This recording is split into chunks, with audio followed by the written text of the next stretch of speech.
記得關注香港周融 Robert Chow 嘅今日頭條，支持我哋香港嘅原創視頻啦！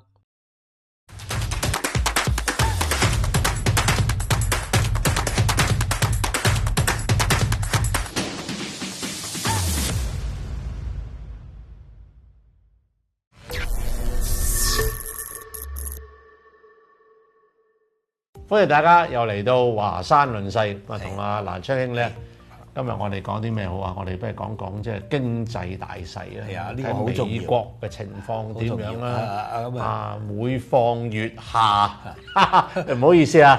一講到每況愈下咧，美國咧我就笑噶啦，我開心。我又插一句咧，因為呢個問題咧其實非常重要。好多人講咧話美國而家係三大霸權，第一咧軍事霸權。佢個軍事實力咧係全世界冇人敵得過嘅。第二咧就係科技霸權啊，咁啊第三咧就係美元霸權。咁好多人講咧軍事霸權同埋科技霸權咧可能仲會長時間維持，但係咧可能最先冧嘅咧就係美元霸權。咁啊可能要聽下周生你分析啦。嗱係唔係就唔知，不過咧老實講，你而家美元雖然係冧地啊，不過咧我覺得呢啲嘢咧就唔係話你即係3幾日之內咧就即係或者一年半載啊就可以即刻改變晒。你唔信你睇下恒大啊，恒大咁大，輸得咁多欠債，資不抵債咁耐，咁啊停咗排1年啦。咁而家又點樣咧？咪又跟住繼續即係都要頂住你 too big to fail 係嘛？咁美國咁啊係咪又係 too big to fail 咧？咁所以你都要頂住大家，即係譬如中國咁啦，而家8000幾億啦，即係買咗你嘅債務，仲有8000幾億喺度啊！咁我都唔敢即係逼死你啊，大佬！逼死你，我跟住冇錢還噶啦嘛，係嘛？即係所以呢個係好緊要。不過咧，就係有啲即係有啲跡象出咗嚟啦。啱啱咧即係禮拜3咧，美國3大評級機構咧。其中第二個咧就係將美元咧，即係美國啊個經濟咧就下降，就由 AAA 就跌到 AA 加。咁如果一睇之下咧，就發覺啦，大鑊啦！原來咧 Standard and Poor 咧而家早降咗個級別就係 AA 加，即係由 AAA 3A 咧就咗 AA 加。咁而家 Fitch 咧又係 AA 加，又降咗級啦，剩翻一個咧就係 Moody's 咧仲係 AAA。但係咧就即係你3有2降級咧，咁會唔會 Moody's 咧都遲啲都會降級咧？咁睇你嘅經濟又係點樣咧？嗱，一個好重要嘅嘢咧一個好重要嘅嘢就係咧，就坊間突然間咧有一個即係好大嘅傳聞就話日本有一筆好大嘅即係美債2000幾億嘅就到期。咁有啲咧網上嘅唔知係咪亂咁噏咧，就話日本嗰筆債務咧還唔到喎。咁嗱，呢個我又唔係好信嘅，因為呢樣咧我哋好小心咧就睇過晒所有嘅其他嘅傳媒啊，即係正統傳媒咧冚唪唥同埋即係其他除咗網上嗰啲人即係係咁寫嘅啫，但冇見到有呢啲咁嘅事。但係無論如何，即係大家都會明白到。Fitch 點解降你級咧？咁跟住落嚟，又會係點樣咧？咁即係呢個咧，即係大家都要即係大家好小心睇住。係咯，即係嗱，佢而家咧就係佢個降級咧係對美國嘅政府嘅信用係降級啊！即係話你所以咧亦係好怪嚇，因為美國嘅評級公司係降咗美國自身嘅信用評級，即係。雖然降得唔係好多啊，但係都係降咗嘛。降親就逐級嚟啊，大佬係咪留班都留一班啫？冇理由等你3班㗎，係嘛？即係值得一提咧，係呢個十幾年前啦，2011、2012嘅時候咧，即係當時都降過一次嘅。係當時美國嘅債務咧先係14萬億。而家去到幾多？31幾，即係話美國政府通過國會批准啊，可以突破呢個信用上限之後咧，就喺1個月時間就突破到32萬億。咁呢個狀況，咁你個評級公司一定係其實有樣嘢好有趣喎。嗱，即係當你大家都可能記得咧，先一排咧就係即係美國嗰個即係即係個債務咧就去到日期咧就定點啦，就你得過到頂啦，咁啊冇得再借啦，咁啊即係呢個美國總統同埋呢個即係國會咧就大家咬手瓜。咬完之後咧，就將個時限咧就推到2025年嚇。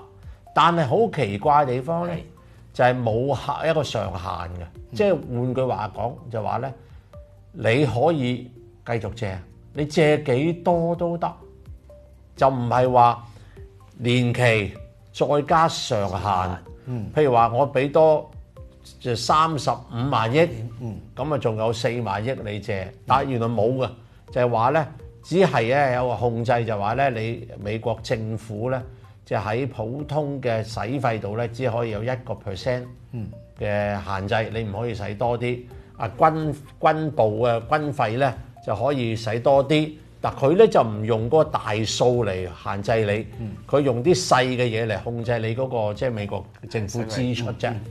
咁啊，咁即係換句話講，係咪即係耶倫其實即係要加碼？喂，我借多即係10萬億儲埋佢，然後即係先慢慢留翻嚟，慢慢使咧。嗱，我唔知啊，係嘛？即係你老實講，你係印銀紙啫嘛，你中意印幾多咁？即係如果換句話講，你印幾多咧就冇限制嘅。只係限咗，即係呢個國會即係限咗美國政府咧，唔可以喺國內係使幾錢，亦都唔可以喺軍方個軍費度咧係使多過3%嚇。即係我聽翻一啲專家講啦，我其實對金融就唔好熟悉嘅。咁啊，拜登政府為咗連任咧，一定有2招一定會出嘅。嗱，譬如講第一，而家美元加息啦。而家加到頭啦，跟住咧就會冚聲減啊！減息咧就刺激到經濟咧，經濟好繁榮咧，咁佢就即係攞嘅選票就比較多啊嘛。咁啊呢個係一招，另外一招咧就係而家咧冚借多啲錢，咁啊有錢使嘛，咁又係對成個經濟係咯，對經濟好嘛。所以咧，佢如果要為咗佢連任咧，一定要出呢2招。但係你要美國個經濟咧好翻先得，即係你老實講，你個美國經濟可唔可以？你計係你又印錢又要做好多嘢。咁其實咧，即係我啲朋友喺美國咧講開咁樣就係話，即係最近美國有個朋友賣咗屋，咁賣咗屋咁啊，大家咧傾下偈啦。咁因為你要點做我點做，咁佢話我哋咧即係我話銀行咧就教我。最緊要一樣嘅咧就買美國國債嗱，美國人喎美國債，佢因為咧如果你去即係投資用美元去投資其他嘢咧，冇一樣嘢有5厘。嗱，大家要明個分別係乜嘢？香港最新嘅銀債啊，我同你都可以申請㗎啦嚇，冇你5厘喎。即係如果即係嗰個通脹係超過5厘，你仲有得加碼喎。咁啊，大家就話哇正！我識得有朋友都講啊，就話咧，我以前買落啲2厘啊、2厘半啊嗰啲，不如沽咗嗰啲先啦，攞啲錢出嚟投呢個啦。咁我就話俾佢聽，你唔係而家任你買啊嘛，你越多人買銀債咧，其實基本上咧，你可能抌多幾廿萬落去咧都冇用嘅，到時嗰個都係俾翻2萬3萬你嘅啫。咁你可能連嗰少少你都冇得收。咁但係話冇所謂啦，搏一鋪啦咁嗱。咁而家又睇翻啦，即係我個朋友咧就話，我有咩可以投資咧？我唯有買美國國債。嗱，即係好似日本國債咧，基本上就日本人揸晒嘅，即係。除咗佢，仲有邊個人揸？你有啲零息嘅、冇息嘅，咁佢都要揸。咁點解咧？咁啊支持國家啊嘛，係咪？即係咁樣。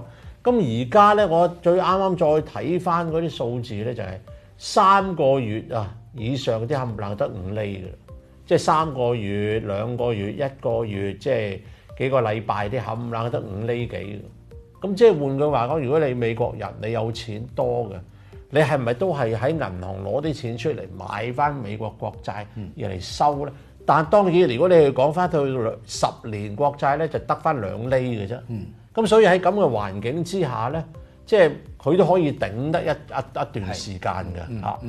所以咧好多人講咧就話而家所謂嘅美元霸權啦嚇。咁美元就作為一個流通貨幣，國際上嘅強勢流通貨幣，一定會長期落去。但係咧，你美元嘅信用咧就下降咗，好似你而家美國，係你自己都降佢評級啦。咁特別係而家咧，好多國家就開始又傾好多話，喂，我哋不如我哋搞翻自己嘅貨幣啦。馬來西亞嘅總統最近話，喂，我哋又搞個亞洲貨幣啊！呢個非洲呢個巴西、阿根廷啊，委內瑞拉又話要搞個美洲嘅貨幣，咁啊歐洲呢個非洲亦係如此。咁你咁樣咧，我諗耶倫啊最驚啊！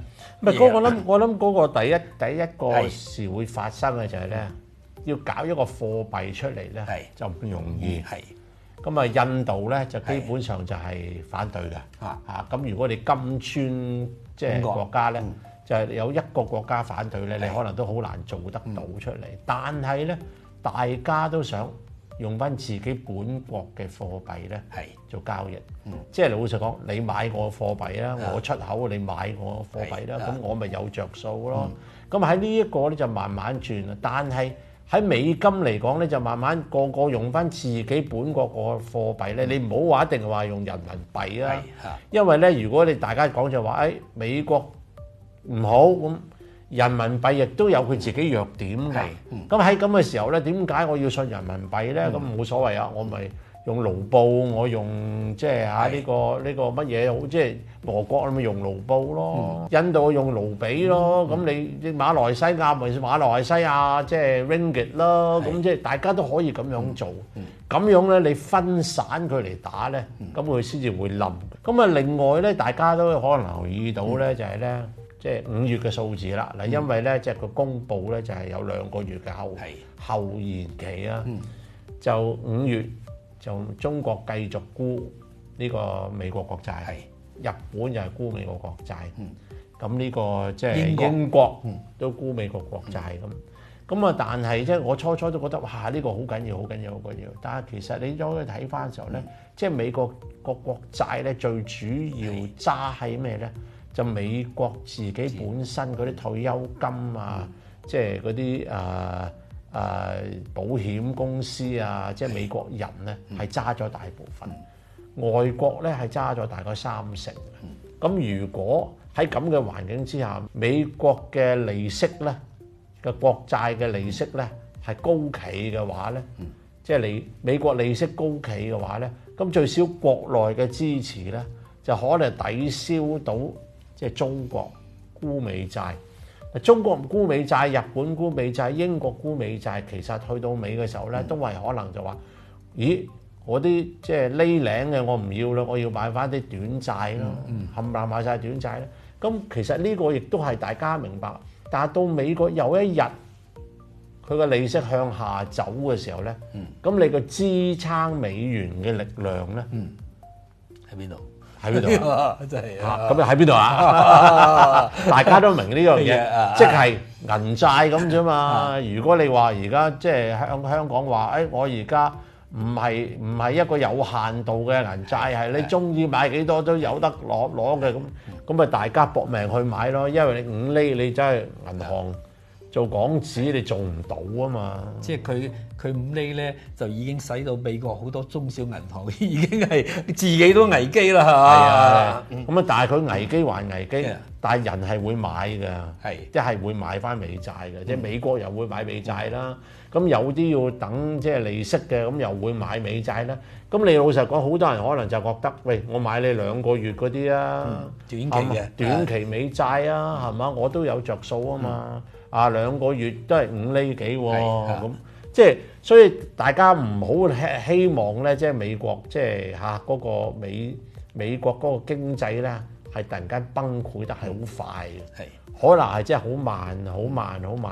你諗下日本個 case 都係啦，日本捱咗幾耐？20幾年啊，咪而家都仲喺處，即係唔好話廿文廿武啊，5算咯，但係日元去到5.5算，咁係咁呢個，但係如果日本要靠即係外銷，靠賣車啊其他方面嘅嘢，佢日元唔低，佢又賣唔到嘅啫。